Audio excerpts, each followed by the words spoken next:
Total বাতিল, আসলে বাতিল না, এরা সংস্কার করতে হবে। 1 ঘন্টার রাস্তা হলে মনে করেন 6 ঘন্টায় যাইতে হইব, আর হাইটা যাইতে হইব মনে করেন যে সারাদিনে মনে করেন 1 মাইল হাঁটি না, হেনে মনে করেন আমাকে এই সদরঘাট থেকে হাইটেই দিয়েছে কারণ বাজার এই ব্যবসার জন্য। আর যদি মাল না নেই তাহলে মনে করেন না খেয়ে ভর্তি হইব আন্দোলনের জন্য। রাস্তাঘাট বন্ধ থাকার কারণে ভাই রাস্তাঘাট চলাফেরা মানে সব বন্ধ করে দিচ্ছে, আমরা আর কই যাই, আমরা আবার রাস্তা বয়ে রয়েছি। যেহেতু আমাদের প্রবলেম হচ্ছে, যাতায়াতের সমস্যা হচ্ছে, ঠিক আছে, কিন্তু এরা যে আন্দোলনটা করছে তাদের পাশেও তো থাকা হবে। 7টা বাজে আইসা মনে করেন যাইতে ক্লিয়ার হয়েছি, মানে ফিটনেস হাসপাতাল ডাক্তার দেয় আসতে পারা গাড়ি নাই, পরে রাস্তায় নামাই দিচ্ছে, নামাই দেওয়ার পরে পুরো রাস্তা হাঁটতে গেলাম তো গেছি, তারপরে গাড়ি আর বাইতেছি এটা বয়ে দিয়েছে। বাংলা মোটর থেকে রওনা দিছি, কোনো গাড়ি কোথাও চলতেছে না। আমার হাতে দেখেন যে ব্যাগ আছে 2টা, কিন্তু আমার কষ্ট করে যেতে হচ্ছে।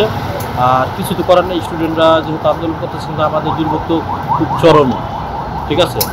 এই যে কোথাও গাড়ি পাচ্ছি না, হেঁটে হেঁটে যাচ্ছি।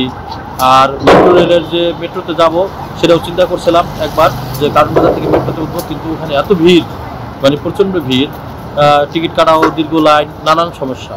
তো তার চেয়ে বরং হেঁটে হেঁটে যাচ্ছি।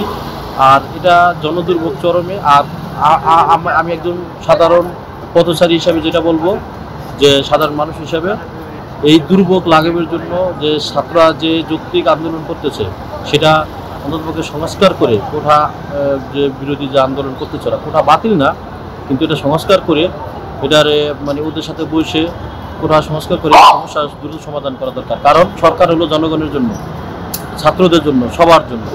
তো যারা স্টুডেন্ট আন্দোলন করতেছে তারা ওই দেশের নাগরিক, সো ওদের জন্যই সরকার। আর ওরা বৃহৎ জনগোষ্ঠী, শিক্ষিত জনগোষ্ঠী, তারা যে জিনিসটা চায় তাদের ওই চাওয়াকে সম্মান দিয়ে, এবং ওরা যে একচেটিয়া বলতেছে টোটাল বাতিল, আসলে বাতিল না, এরা সংস্কার করতে হবে। ভোগান্তির আন্দোলন যেহেতু শুরু হয়েছে, একটু ভোগান্তি তো হতেই হচ্ছে।